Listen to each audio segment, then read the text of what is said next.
5 seconds. Sounds good.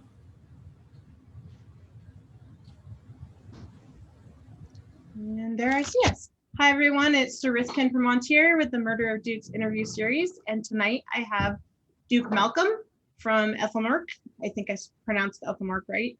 Yeah, Hopefully. you got it. Well, thank you, Your Grace, so much for joining us tonight. I really appreciate it. I haven't talked to very many people from Aethelmearc, so that's kind of special for me. And I know that we, yeah, I know we've met a couple times because you've been working on your fighting and I've been working on my fighting, and we've seen each other at Adult Swim and Sean's thing and that kind of thing. So I'm familiar with your kit. Your kit is amazing. Thank you. Yeah. But we usually start these with your origin story. So if you want to tell me how, where, why, who you found the SCA through, that would be great. Oh, goodness. It's entertaining. I found the SCA in like the mid 80s. I was at Virginia Tech, and I got a phone call from a friend of mine one afternoon, and he asked me if I had a cup. I said, well, Randall, that's something of a personal question, but yeah. He's like, good, put it on. I'll be there in 10 minutes. Okay. All right, let's do this. So he showed up and he took me to the student center at Virginia Tech. And we went into this ballroom and there were people fighting. And he said, want to do that? I was like, yeah. So they put me in the Loner Baronial Lobster Plate. And I remember sort of being able to sort of hold my arms like this. And I was introduced to a very tall gentleman who was standing there with 2 swords in his hand. And he was standing there like this. And he had a barbute helm. It looked like this. T-Bone, also known as now Count Thorbrand. I believe he's in Colorado. And I introduced to then Squire Thorbrand, and they said, go hit him. And they gave me a shield and they gave me a sword, and I went to hit him. And he played a Rush drum solo on the armor. He started at the left and went up and around to the right. And we fought, and it was this titanic struggle of him just beating the heck out of me and me trying to hit him for like 6 days. I think it was like 45 seconds. At which point I couldn't breathe anymore. Went back over, sat on a bench, just panting. And T-Bone goes back to standing there like this, waiting for the next guy. And Randall's like, want to do it again? Yeah.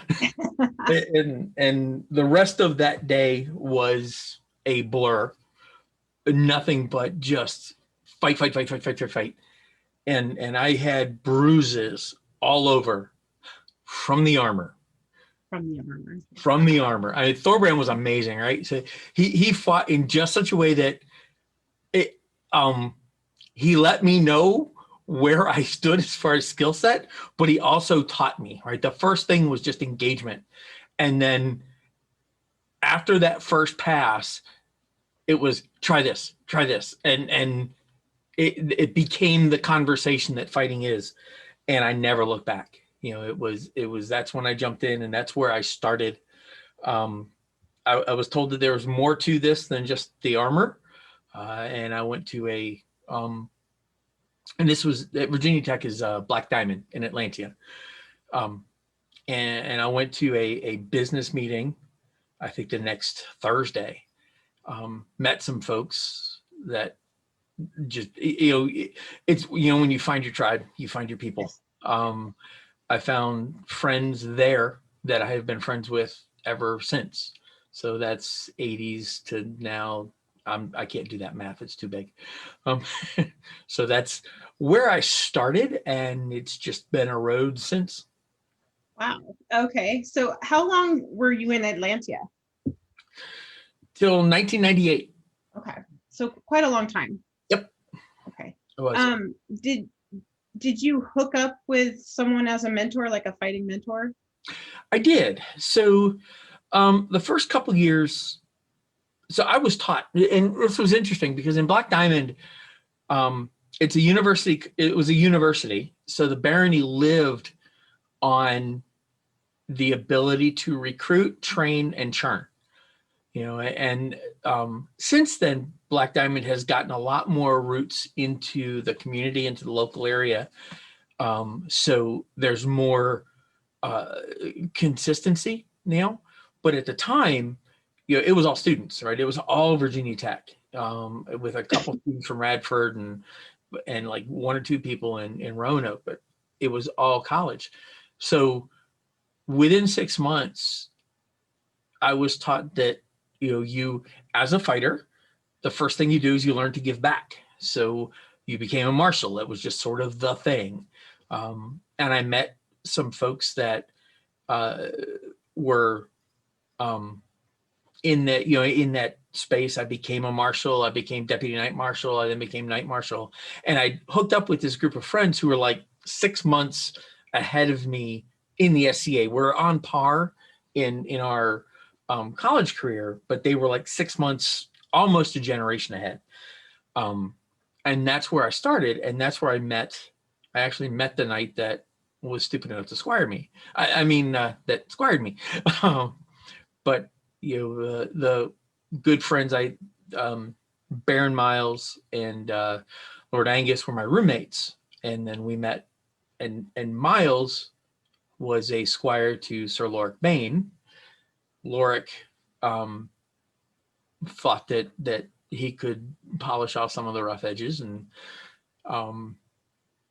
when I talked to him about squiring, and that was where I found somebody to sort of guide at first. Miles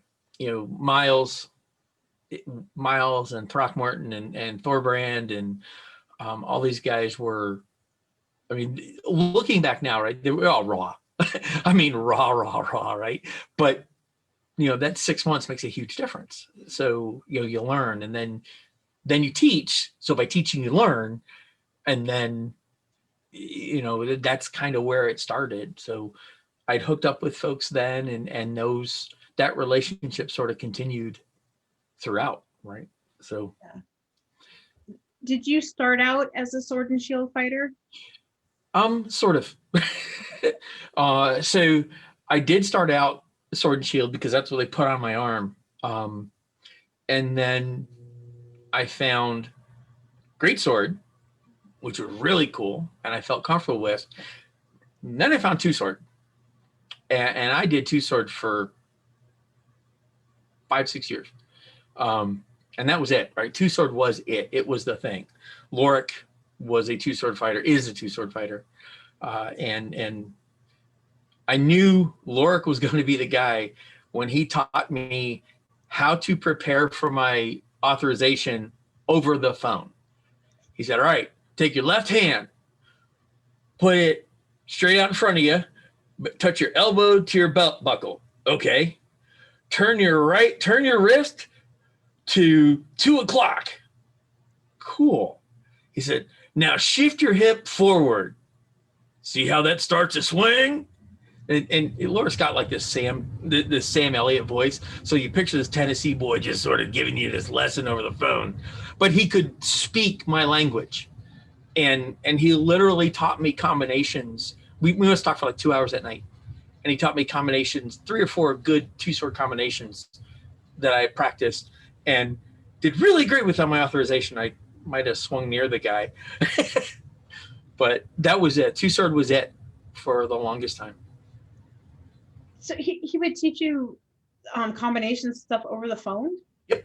Wow. Yeah, so Lorik lived in Sea Reach, which was, I think, Wilmington, North Carolina. And so I had that long distance night squire relationship. Big Dave Miles was a polearm guy. He's 7 foot tall. He carried 6.5 foot polearm. So two sword, he's like, yeah, no. And about that time, Thorbrand had moved on. He was a two sword fighter. And actually watching Thorbrand fight two sword got me into really fighting two sword, and it dawned on me he was a lefty, I was a lefty, so this was great, right? That was where I got that. And so Lorik would be able to talk to me over the phone for a couple hours, and I could describe what I saw, and Dave or Miles could tell him what he saw, and then Lorik could actually give me pointers, in angles and vectors and body mechanic. You could say, do this with your foot, change the angle to this, that changes your body mechanic to do that. And it spoke to me. The mechanics is something that I visualize, and he was able to speak that language. So yeah. That's very cool. I don't think a lot of people actually could teach over the phone, and I'm not sure that many people could learn over the phone. So it's really cool that you guys hooked up and his teaching style meshed with your learning style. It did. Yeah. So did you get knighted as a two-sword fighter? No. Okay. So what took you from doing two-sword to something else? I got hurt. So I used to play baseball. I used to play basketball, and I had injured both my knees and both my wrists. And at one point, the pounding on my left side made it so that I couldn't hold a sword in my left hand anymore. I couldn't. I couldn't. Every time you go to make that block, you get that shot here and that jarring right in here.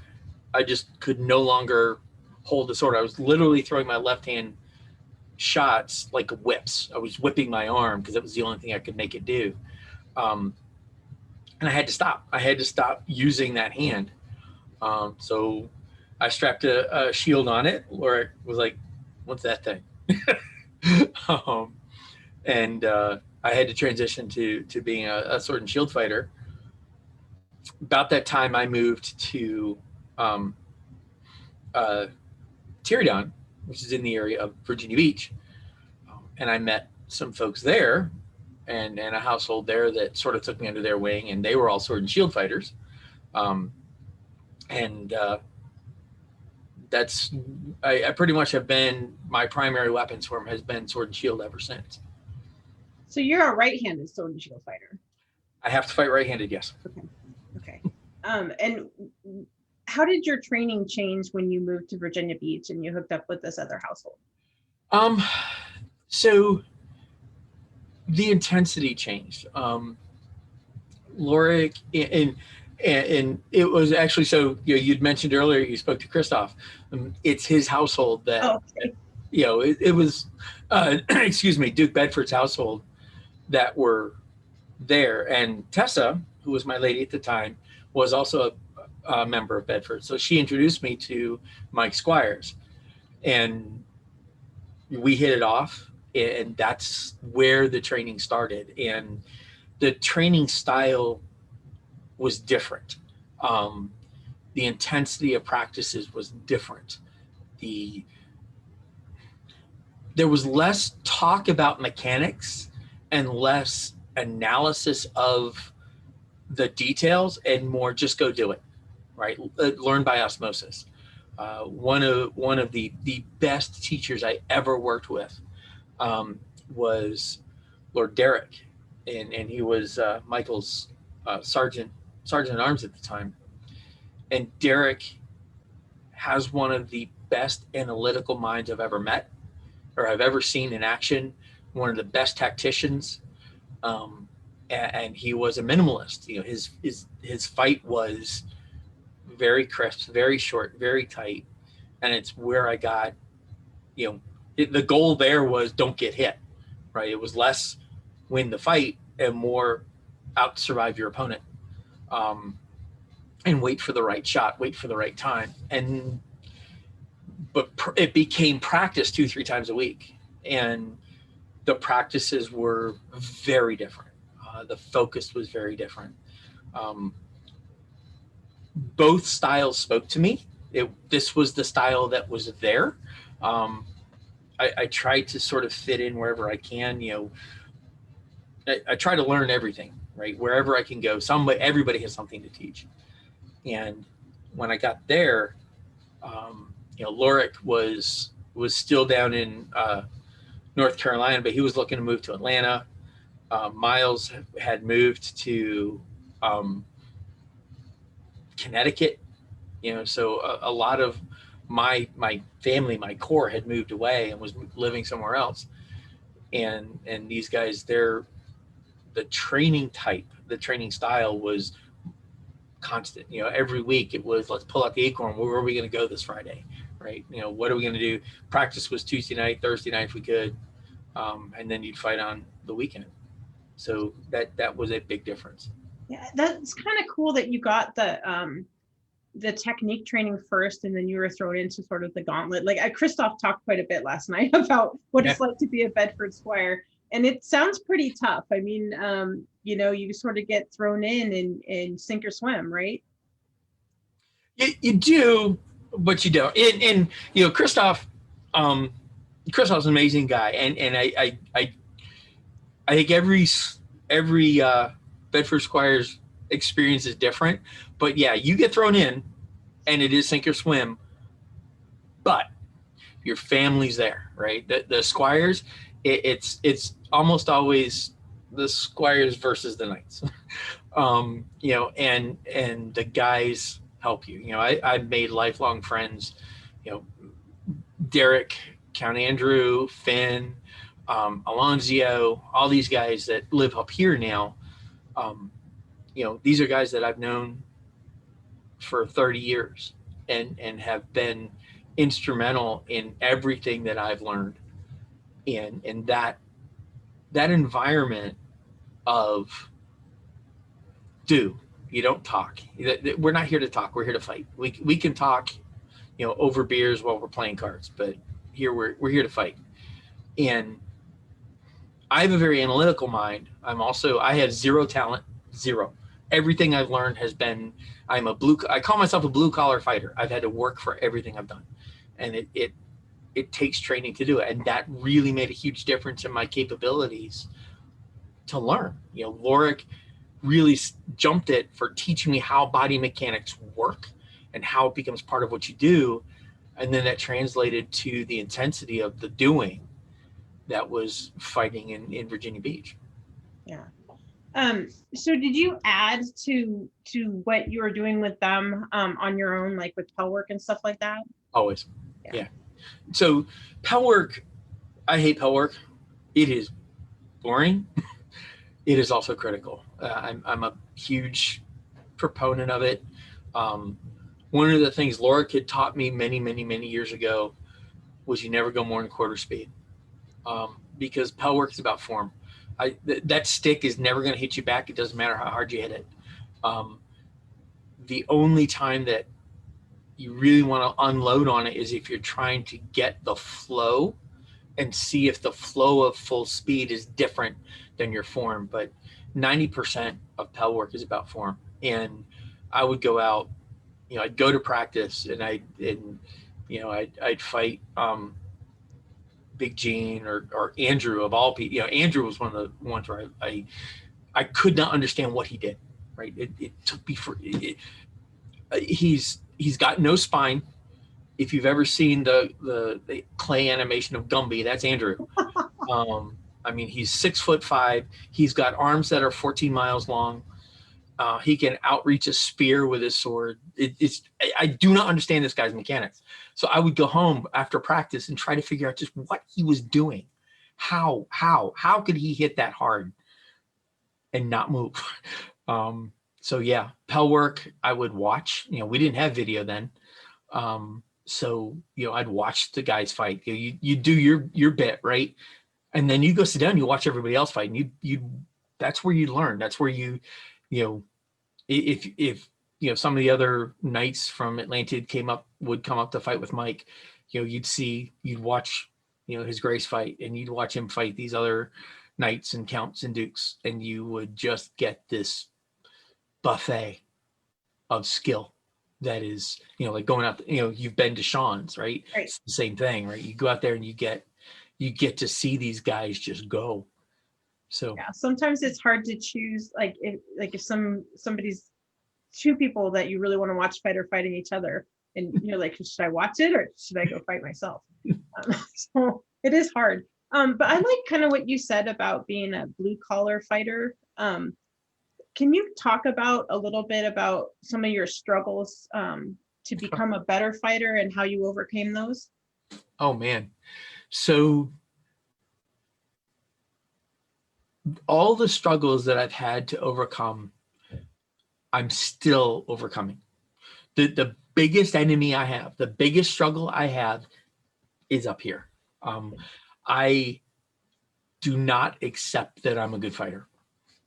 I can't see it. I mean, you know, this video series, right? You Branos, Sean, Christoph, you start going down this list of people, and I'm like, that's not me, right? I'm still that guy. But then I watch video of myself fighting, and the objective piece of me can go, you kind of do know what you're doing, dude. That's always been the biggest struggle, is being objective and honest while maintaining that focus on improvement, right? I'm always looking at what I have to make better. I rarely am content with what I've done well, because nothing's perfect. There's always, it doesn't matter what you've achieved. Great, you've achieved. It's like climbing up a mountain. And you turn around, there's more mountain to go, right? Achievement was today's victory condition. What's tomorrow? What are you going to do tomorrow? I see people with talent. I mentioned Andrew. Christoph's another, right? Christoph, I know he's worked hard to get where he is. He's also got some good talent. He's a big boy, and that's a natural advantage. He's also got some really good command of his body. Duke Michael. I've tried to talk mechanics with his grace, and he goes, you throw a flat snap, and that's about as far as he's been able to break it down, right? But watching that talent go, and I'm like, I don't have that talent. And then I look at what I see I'm capable of doing, and I look at Sean, Branos, Hans from the West, Sven from that A kingdom up there, all these guys, and I look at those, and those are the gods. Those are the goals, and I struggle with the, well, what's my step today, right? How do I keep going? How do I keep going? How do I not get overcome? How do I not get overwhelmed? Because I can't throw a stupid flat snap. I've been working on a shot for 10 years. For 10 years, actually it's probably been 20. Duke Anton and Duke Ragnar, both from Atlantia, throw this freaking pendulum shot.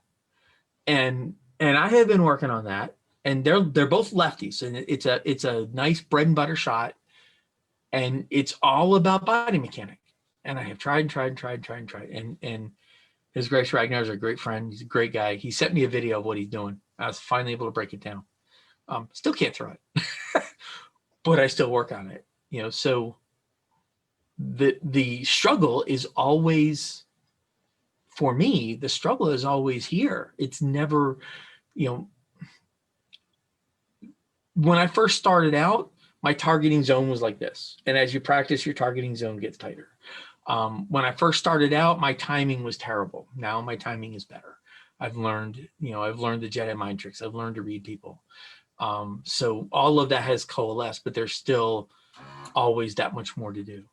And how do you overcome it? There are days you don't. There are days you lose that fight, but that's, and Duke Sean put this in probably the best way I can articulate it, is victory conditions. What are the victory conditions?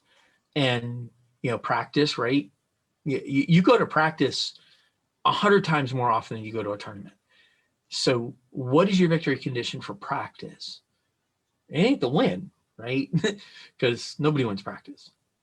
It's what are you working on? What are you trying to do? And it's maintaining that focus on, this is my victory because I'm going to do that. When you start to train yourself to do something different, you're trying to learn something new. I was trying to pick up something that Sean taught me a couple of years ago. My effectiveness went into the can because all of a sudden my mechanics were different now. I couldn't hit the broadside of a barn. My targeting went back to being like this. That's very frustrating. So now I'm fighting ego, right? So ego's going, hey, you could do this before. So you're tempted to go back to what you were doing because you could do that. But that doesn't make you better, does it? So it's the maintaining the focus on that victory condition for today. And I can't change tomorrow. I can't change yesterday. The only thing I have any control over is right here, right now, today.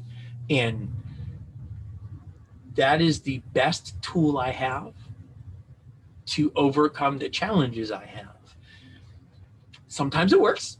Sometimes it doesn't. When it doesn't, I have another day. I have tomorrow.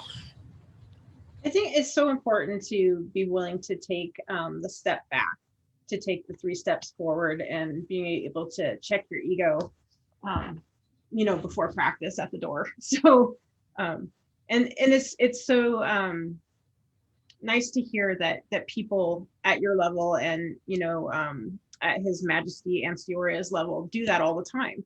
And that's the way that the sport evolves and that everybody gets better. So it's just cool to hear you say that.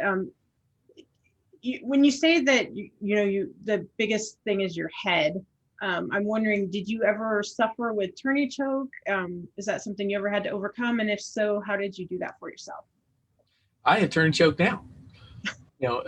So last crown tourney I fought, as Grace Ragnar and his Duchess Lynette came down. They gave me one of the biggest gifts ever. They made sure that my lady was taken care of, which kept me focused. And then Rag was in my ear, and he's like, "Dude, shut up, quit thinking." If you've ever seen Bull Durham, don't think meat, just throw. And he was Crash Davis. Don't think meat, just throw. And that's tourney choke. Tourney choke is a thing, and I think it's a thing for everybody at all times. And you can look at how do you respond to a tournament and how do you respond to a fight. If you look at a lot of crown tourneys and you look at a lot of the high-end fighters that go out and they fight, it's never a foregone conclusion who's going to win, right? So what's the difference? What's the difference between how did this guy win? How did that guy not win? And 99% of the time, in my mind, it's who was most comfortable in their skin at the time. Who can forget? Who can not hear the inner narrator second guessing? Because when you get to that level, the fight stops being about what you can process and it becomes what you make happen. It becomes how well can you have that conversation. A fight's a conversation. It's a dance. It's all those kinds of things. But are you paying attention to the conversation, or are you waiting to talk, right? And if you're paying attention to the conversation, sooner or later your opponent's going to be waiting to talk, and that's when you'll win. Are you worried about sounding stupid, right? Right. I was like, oh, I should try that. No, it's dumb, right? I lost a crown tourney in a quarterfinals against Duke Morgan Sheridan. He came up to me afterwards. He said, "You had me. You were afraid to throw the shot. Quit fighting not to lose. Fight to win." Made a difference a couple months later, or about a couple years later. So, do you have a technique that you use to get yourself out of your head on tourney day? Several. One of which is be exhausted, too tired to think. I have found that your body will do anything you ask it to do. If you are tired, okay, you're tired. You know, that's this. You go, your body don't care. It'll do it. You can do anything for 30 seconds. You can do anything for 30 seconds. And you can make that fight be over in 30 seconds. And a crown tournament is nothing but a collection of those seconds. I try to think about anything but the fight. You know, I do not pay attention to what's coming up. I very specifically do not look at the tree. All I want to know is who's next. And you look like you're. So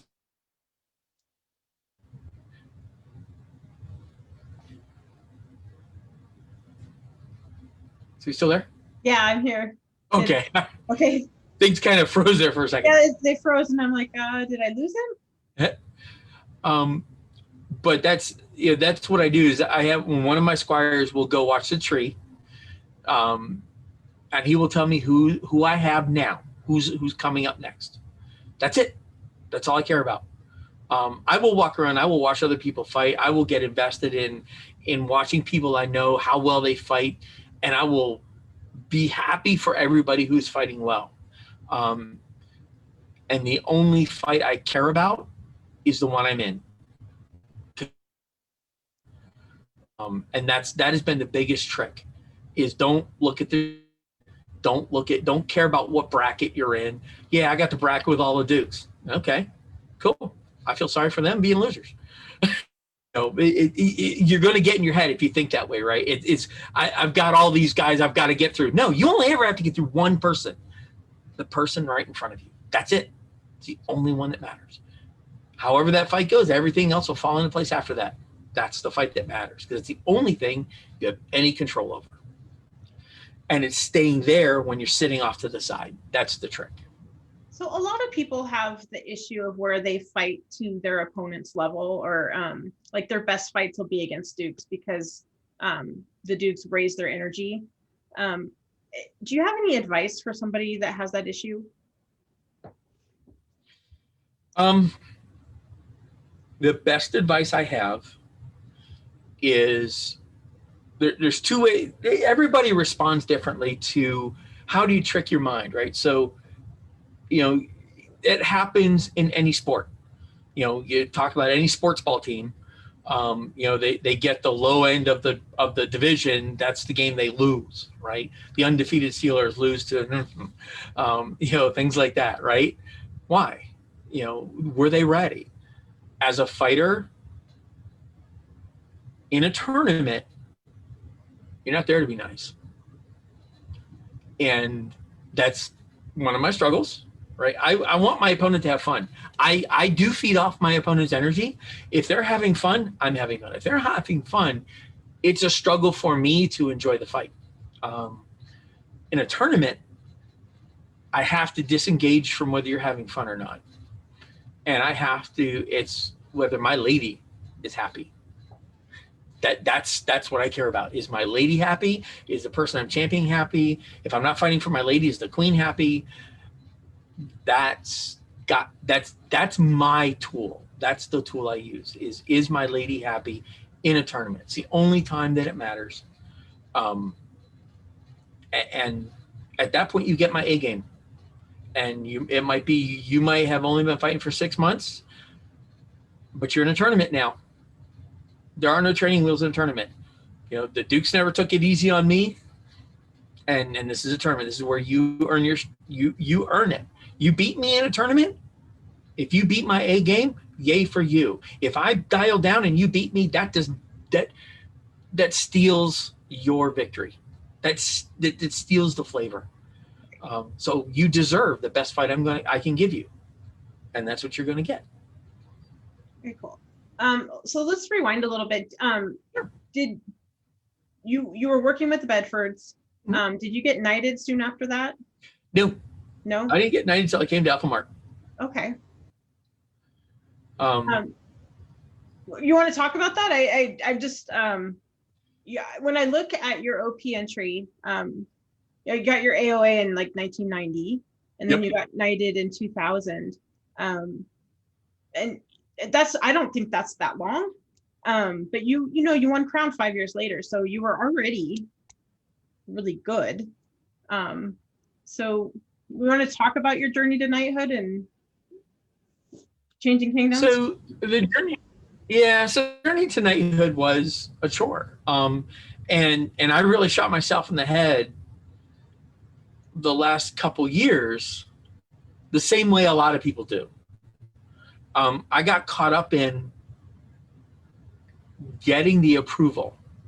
You know, knighthood is, and everybody who's not a knight goes through this. How do I get knighted? How do I get knighted? How do I get knighted? Right? And you forget that you get knighted by being knightly, and it's really hard, right? And that's the advice that every unbelt gets, especially those that are close, that are having success in tournaments, right? You go into your tournament, you're having success, and now you're measuring yourself like, well, what am I doing wrong, right? You're not doing anything wrong. Your focus is the fight, and when you it's when you quit chasing it that things fall together. That's what happened for me, and that's why I was not ready until it was James's idea to do so. um, I will not second guess the king who knighted me. I still never, I struggle daily to be worthy of being knighted. I struggle with that daily.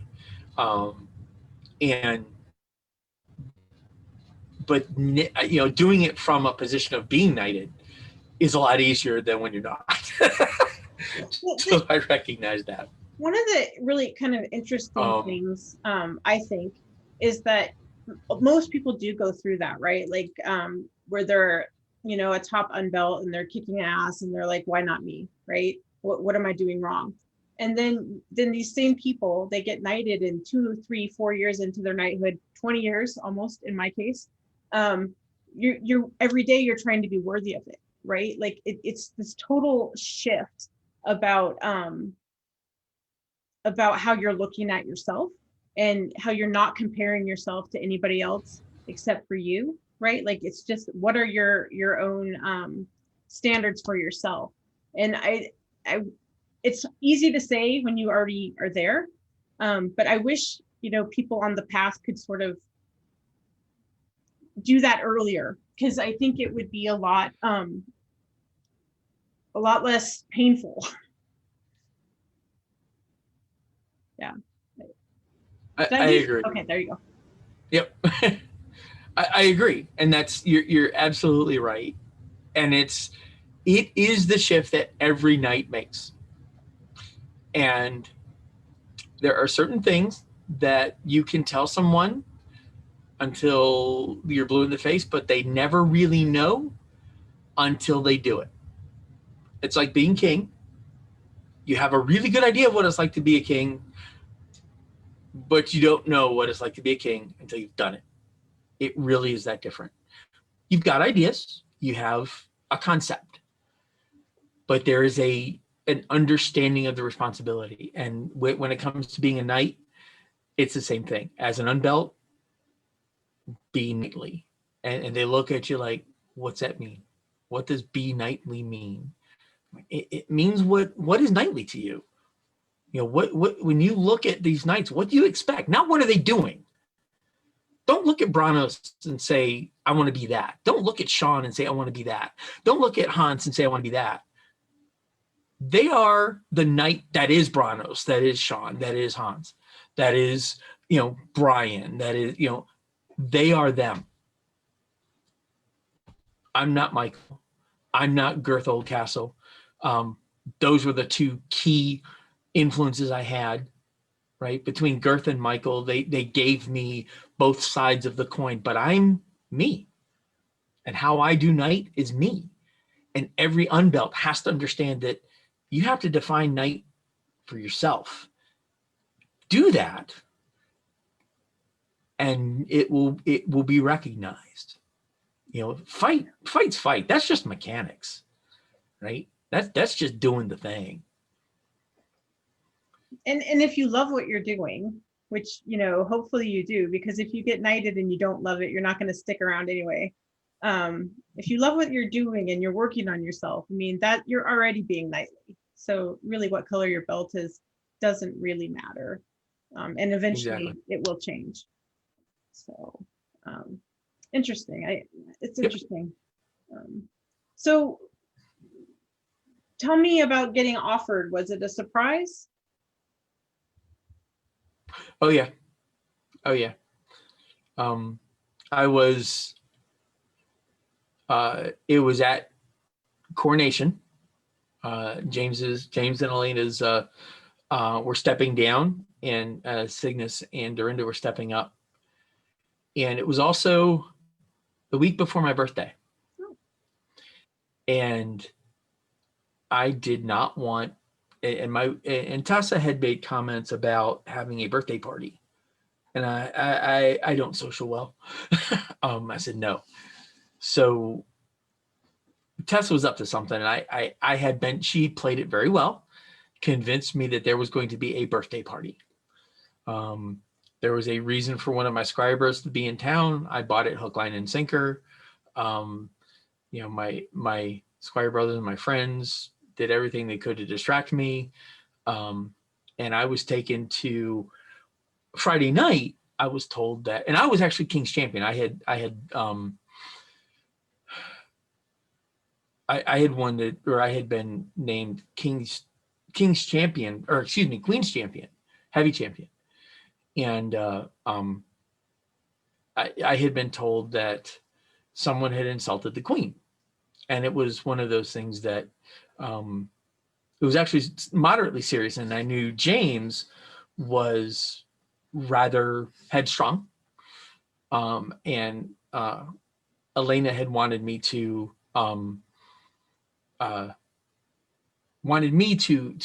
fight the honor tournament. So I was, and I was going to go ahead and do it. And they said, well, we need to swear you in. I was like, well, I'm a squire. I can't take an oath. I need, I can't give an oath to anything because I've already done that. Now, if Loric says do it, I'm all in. At which point the garage door opened up, and I see a pair of boots as the garage door is going up, because we're talking in a friend's garage, and it's just going up. And Loric has very, very, very unique boots. I was like, those look like Loric's boots. There's going to be a freaking birthday party. And Loric comes in and he starts talking. He grabs hold of my arm. Now Loric's got these Popeye arms, right? So he grabs hold of my bicep and he's just like squeezing. I'm like, get off me. And James is like that. And I'm like, and Alina's like that. And Loric's like that. I'm like, get off me. And then Vigil. What? And my legs go. And that's why Loric was holding my arms like, oh, Vigil. Yeah, get in the tent. That was the night I sat Vigil. That was how it came about. Yeah, I was totally blindsided. Wow. So I always think it's cool when the spouse is given a heads up and they're actually able to keep the secret. So that's super cool that she was able to do that for you. So did you have like the sort of ritual bath and all of that kind of stuff? Yeah. Yep. We had the ritual bath. They had brought water from the Cascades in Black Diamond, filled with ice. Oh. And then that's mean. They're my family. Okay. Loric only held a pitcher. The pitcher was only that big. Miles and Fritz were behind me with a 5-gallon cooler, and that's what hit me. And I sat Vigil all night. It was one of those things where they put a tent out. It was late September. It was a little brisk, but it was the vigil that spoke to me. It was what a vigil was meant to be for me. So, I didn't talk again until it was time to take my oath as a knight. So you got all of this advice and you didn't talk? Oh. That's not my role. Again, my perspective. I am I'm there to learn. I'm there to listen to the advice. I have nothing to offer. My role is to listen, to take the advice, to hear the words that they have to say, acknowledge, but it's not, a vigil is about, for me, again, and I know that it sounds a little harsh sometimes to some other folks, but I'm not there to give anything in a vigil. It's not anything but a place for me to find the space in myself to accept knighthood. So they gave me advice, and that was it. That's what it was for. Was there any particular advice that resonated with you that you remember? Oh yeah. There were statements that have stuck with me since, and there was a lot of advice, basically, the one of which was be knightly, right? Just be. You can't, the bit about you can't be anybody else, you have to be you. There were some other comments that stuck, right? And that have been constantly in the back of my head and constantly driving me to never be content with where I am. So yeah. Cool. So what was your ceremony like the next day? The ceremony was in court. It was, we were brought in, or I was brought in. They did the worthies where, a member of each of the peerages, say what, say the thing, their commentary. Duke Girth was there. When he laid the old castle chain on my neck, I still feel the weight hitting my shoulders. That chain came east with Carayadoc of the Bow, and it had been in the clan, Old Castle Knights ever since. When Girth and Mel were there, and all of those who had been with me on the journey to that point, you realize you're never alone. This is not, fighting is never something you do alone. You don't. You are an amalgamation of everybody that is a part of your experience. And that ceremony, it was the swearing of knight, the swearing of fealty to the crown and all. But what I remember most about it were the people who were with me. Is that the old castle chain? Is that something that you pass on each time? Yep. That I love lineage regalia like that. It's so meaningful. Yep. Okay, so let's talk about crown then. The question really is like, did you have this goal to be a duke? And no. Okay. Talk about that. I had the goal to win crown. I wanted to win. I wanted to win for Tessa. I also wanted to win for me. Let's be honest. I thought I knew what it meant to be king. I was wrong. I was very wrong. But the best part about being king was being, was being able to do the things for the people in the kingdom. But I had a goal to win crown. I think there's always that in the back of your head, you want to be a duke because that's the measure. That's the greatest achievement you can get. Honestly, my second crown was an oops. I didn't think I had a snowball's chance. And it just happened. But the fighting, I was hungry for winning crown, and I'd lost a few that were really hard to lose. It was really hard to take that shot, but you lost, so you got to take the knee. And it was that day, the day I won, I overcame a lot. I overcame a lot that day. It was just a great day. Yeah. What was the biggest surprise about reigning that you didn't think was, that you didn't consider?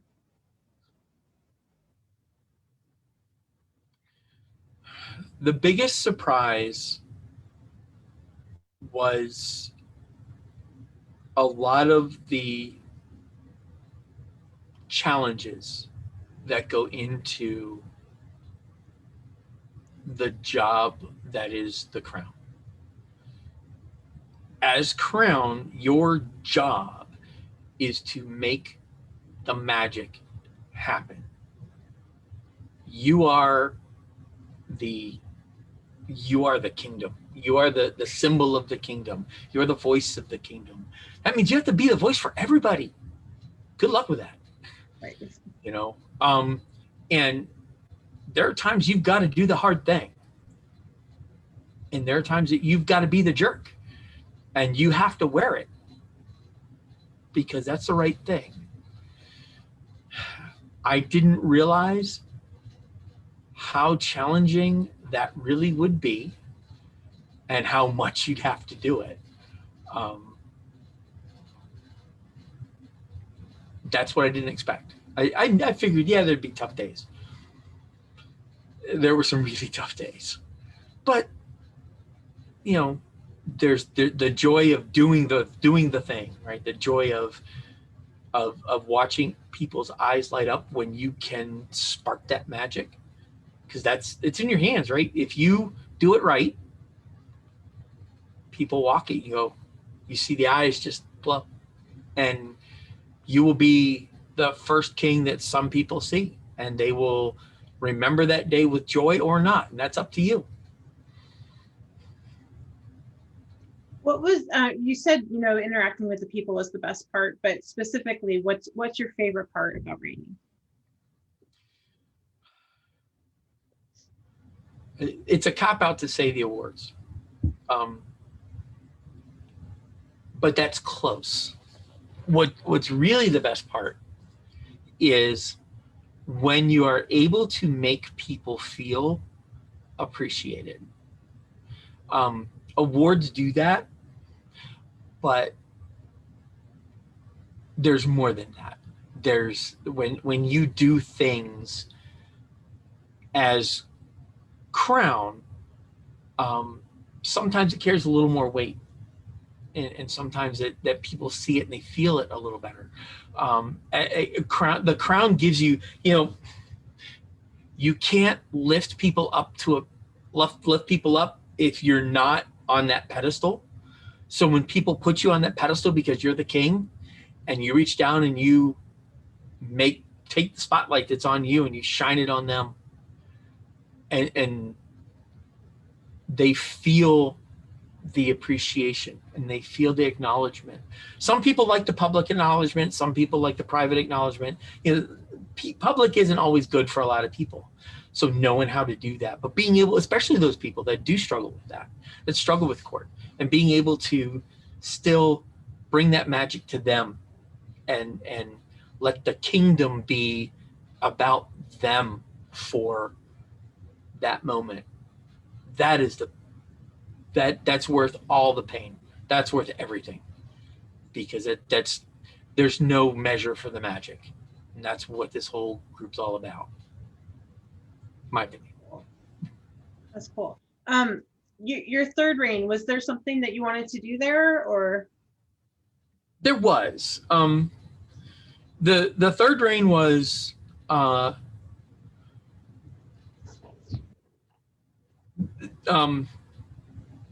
Tessa wanted to lend a voice to some of the dynamic that was happening in the world, and I'd actually fought that again. That fight was actually I didn't expect to win that one either. We were following some really great people. Some people I thought were fantastic. Were going to be fantastic crowns. They'd only been up for 3 or 4 weeks by the time you have a crown. But I wanted to. I wanted to bring some of that joy and inject some of that back in. And I always fight a crown. When I fight crown, part of it is to test everybody who's in, right? You never fight a crown if you're not ready to win, ever. But sometimes you fight a crown to test yourself. Sometimes you fight a crown to test other people. And I wanted to fight for Tessa. It was at a time of the situation. It was a time in that area that I wanted to fight for Tessa. I was just feeling the, hey, I want to do this, right? And that's why, pretty much when I fight crown, that's my goal, is to fight for my consort. You're also a pelican. What is your service geek? I'm sorry, what is my service geek? Apparently marshaling. Okay. I just do. I struggle about being a knight. I struggle even harder about being a pelican, since those guys actually work for a living. And I feel I struggle with that one a lot. I struggle with mine too. So no judging. I just do, right? If there's something that needs to be done, I do. And this summer. Okay, cool. Have we not talked about something that you would like to talk about? This is your space. Well, I know, but we're almost at an hour, so I was going to transition to your sword. But if there's something that you really wanted to talk about that I missed, I would love to cover it. No, I think we've talked about my fighting journey, which was a hard one, right? It's and for anybody that comes up, and I am something of I find it challenging to talk about me. I will talk your ear off if we talk philosophy or anything like that. Especially if we start talking fighting, buckle up. Just get comfortable, grab a glass of tea. We'll talk mechanics. We'll talk Jedi mind tricks. We'll talk, day in, day out, right? Fighting is something. It's what is. It's my mental health. It is the place where I find peace. And the only time I make a point of talking about myself is I kind of share the times that I struggle, specifically because I know that there are people that struggle. And I know when I was coming up, I never saw Duke Girth struggle. I never saw Duke Brian struggle. I never saw Duke Michael struggle. I never saw Sir Lorik struggle. I never saw all that. They did. Well, maybe someone didn't, but and now with the environment we have, with this interconnectedness of the Facey Twitty space and the interwebs and the Yins tube and all that, we're a little more accessible. And I point out the days that I fail to meet my victory conditions, because everybody does it. And it is so easy to fail to meet a victory condition and get caught into that, and then find the next day really hard to buckle up and do the thing, whatever the thing is, whether it's get on the elliptical or go hit the Pell or strap on the armor or walk that mile or whatever it is. It's hard if yesterday you didn't meet it, you didn't make your victory condition. And I go out to Duke Sean's, right? I go out there for the humble pie. It's fighting Sean or Sven or Hans, and they just hand you your lunch money. They take your lunch money, they give it back to you, and then they take it again. But you learn and you grow. And that it's hard. We mentioned at the beginning, it's hard to set the ego aside and learn. It's hard to look bad, especially when you have this expectation of, hey, I got strawberry leaves on my helm, right? I'm supposed to be this. Yeah, well, this is the ability to learn. It's the ability to step back and go, I need to change. I need to learn. You learn by starting over, or you learn by failing, and you just do it again and do it again. One of the cool things get back up, dust yourself off, hit it again. One of the cool things about talking to you all through these things is, even Duke Sean and Duke Brian and Duke Michael and Duke Sven, they aren't Duke Michael, Duke, they have their down days, and they've taken 40 years to get as good as they have, or 30 years, whatever it is now. And they all came from somewhere where they weren't the best. And I think it's good to see behind the curtain a little bit that even those guys aren't invincible. And I'm sure there's people that look at you and think that you're invincible, right? So it's just kind of cool to see that everybody's struggled, and that's part of the journey, I think. Yeah, it is. All right. You have to be comfortable struggling. Yeah, and that's it, right? It's the guys who are comfortable struggling, they're the ones who are going to take off. That's your blue collar fighter. And if you can do that and you've got talent, you're the guy that's the person that gets knighted in 2 years, right? That's the person who wins crown in 3. That's the one who is just, some folks, the journey is 30 years. Who cares? It's the journey. The journey is what matters. Yeah. All right. Let's take a look at your sword. Sure. So I have a couple. All right, cool. This is my practice sword. It's a little bit heavier than my tournament sword, but I love this hilt because it's the first hilt that doesn't hurt my hand. Is that like a laser cut hilt? What is that? It's a Shivana hilt, and I think it's I think this one's laser cut, and I honestly I can't remember. I want to say Windrose I got it from, but I found the guy who made these. They first made these like 7 years ago, and it's the first one that has this dip here, so the hilt actually goes up in the handle. So when my hand's in here, one of the problems I have in every other sword is this. Your knuckles, yeah. My knuckle hits that.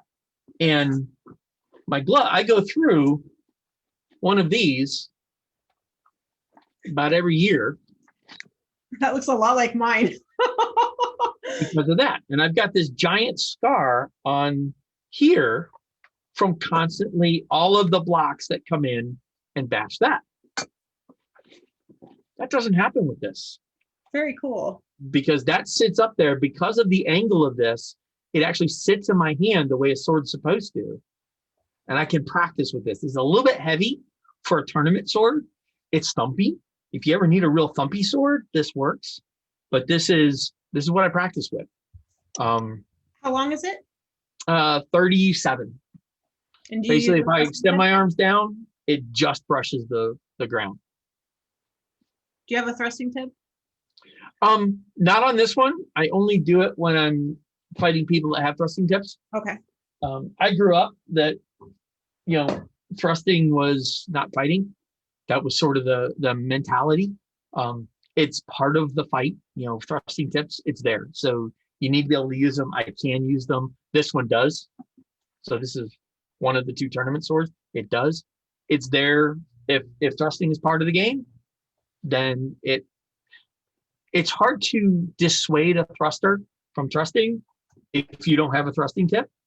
If you have a thrusting tip, suddenly they're worried about it.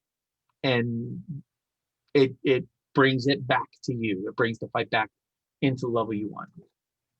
But this is my tournament stick. It's lighter. It's got the better handle. The handle's actually done right. It's a little beat up because I haven't maintained it. Bad, Malcolm. So why don't you have the same hilt that you like on that one? Do you just not have 2, or? So it's heavy. Oh, it's heavy. Right. So this one is heavier, which I find good for Powerwork. Most of my Powerwork's done with a real sword. I actually use my steel fighting sword because it keeps my form tight.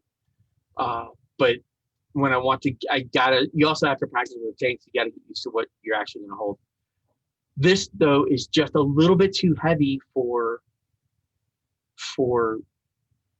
kicking up the fighting tournament level. I mean, pretty much, I'm of the opinion that if you're going to fight, you need to be able to pick up anything and fight with it. You need to be able to.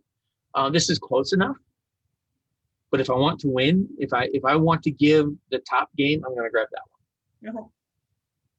Cool.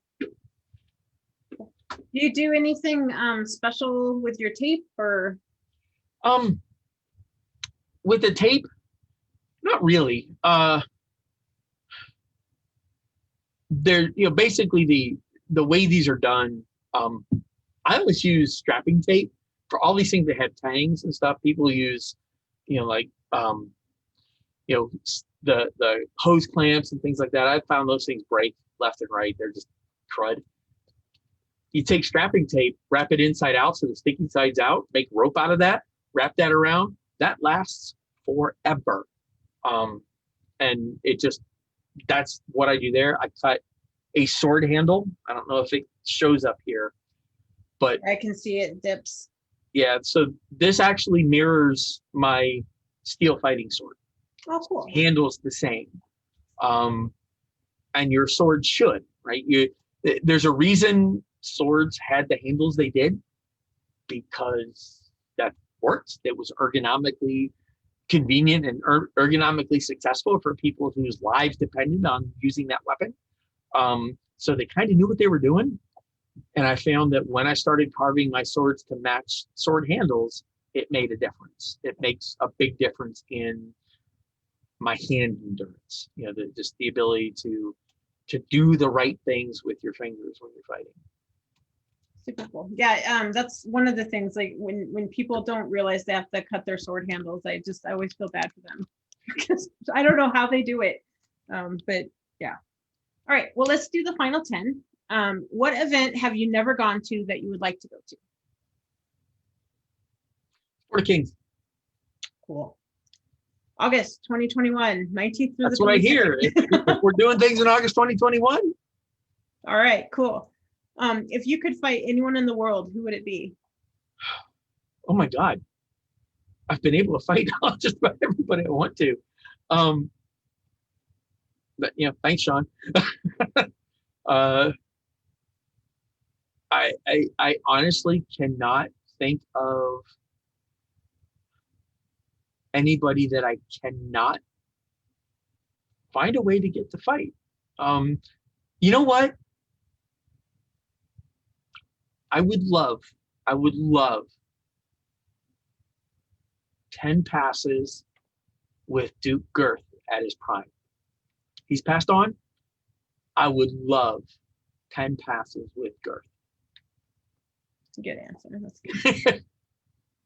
What's your favorite Penzic story? Not for public consumption. Okay. All right, that's fine. That's a good one. Who are your favorite people to watch fight?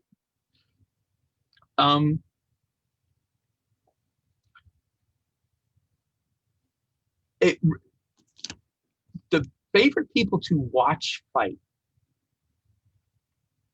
for different reasons, right, would be Hans, because he lies better than any politician. Love watching him. Sean, Ragnar,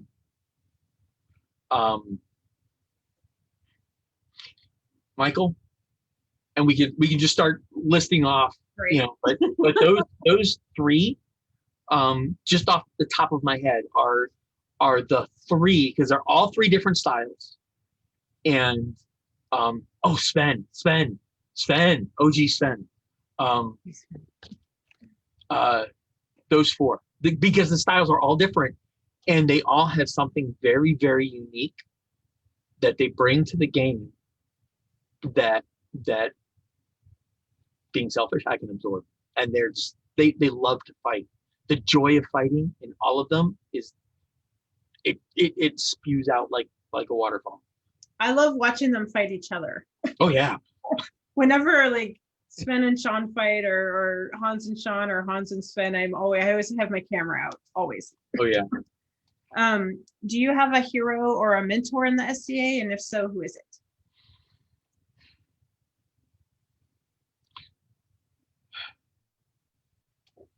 I have a bunch of heroes, you know. I have an odd one. Don Christian Master Christian from Trimaris. Fencer. The smoothest edited I have ever seen.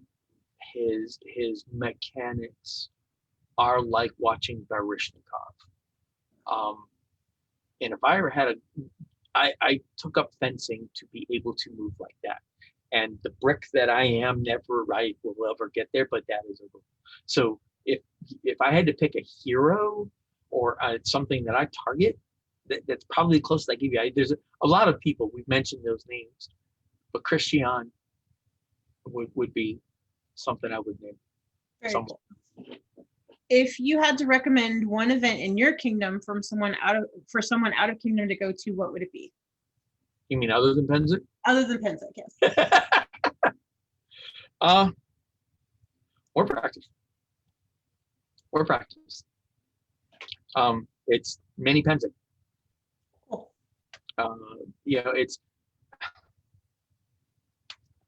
you get to do it all. You know. All right, cool. There's a lot of really great events, but war practice is the best. All right, that I would recommend. What book do you think everyone on the path to knighthood should read? Book of Five Rings. If you could change one thing about the SCA, what would it be?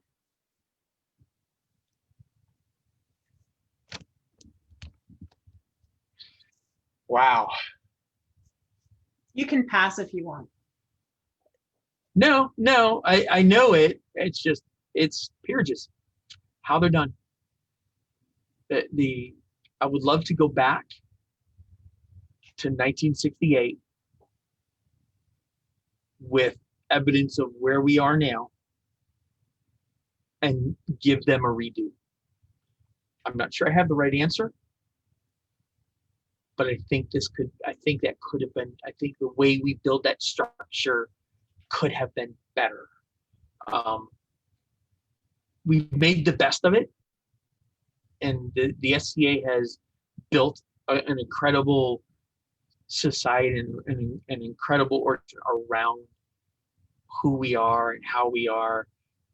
Finding a way to bring more people sort of in on the same page, because there's so many different ways to interpret the way. Everyone feels that their way is the way, and maybe we could be a little bit closer and set the tone a little bit better from the beginning. Maybe this is the best. I don't know.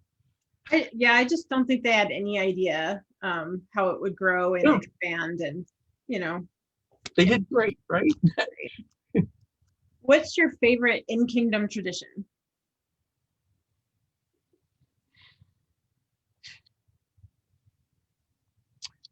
My favorite in-kingdom tradition. Wow. There's so many.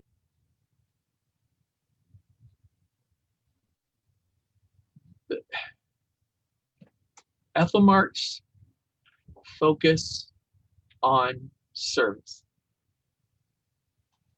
The kingdom, this kingdom, in my mind, I moved here more than 20 years ago.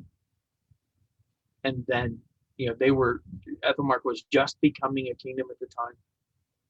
But it's always been about service. Everybody gives, everybody does. And it's part of core of almost everybody in Aethelmearc to my experience. We teach that you give. We teach that you do. And the value that this kingdom places on that is unique to Aethelmearc in my experience. I know every kingdom does, and I don't want to make it sound like I don't feel that they don't, but there's a sense of many hands light work in so many ways. Patriotism is okay. That's all right. Well, it's not even that. It's like, what about this kingdom? And it's the way they handle it, the way they go about valuing service. It is unique in my experience. Very cool. All right, last question. What do you think is the most important trait to become a successful fighter?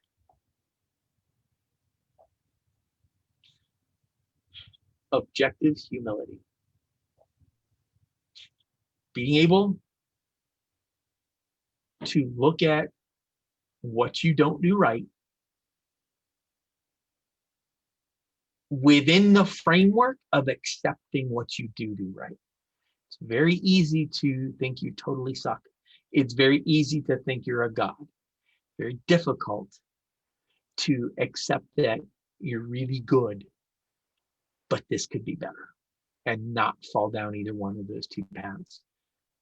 Being able to look at what you can do and then seek the right help requires you to be able to be humble enough to do that. Good answer. I like that. That's a good one. Well, thank you so much, Your Grace, for sitting down and talking with me. I really appreciate it. It's been very interesting. And I know you don't really like talking about yourself, but it was super, super cool to hear your journey. So thank you. I appreciate it. Thank you everyone for joining us. My sister and I on Wednesday will be talking to Viscount Oak from Antir, who's a Lion of Antir and sort of a pillar in our Principality of Tiri. So that should be super fun. So join us then, and thanks again, and we'll see you next time. Bye-bye.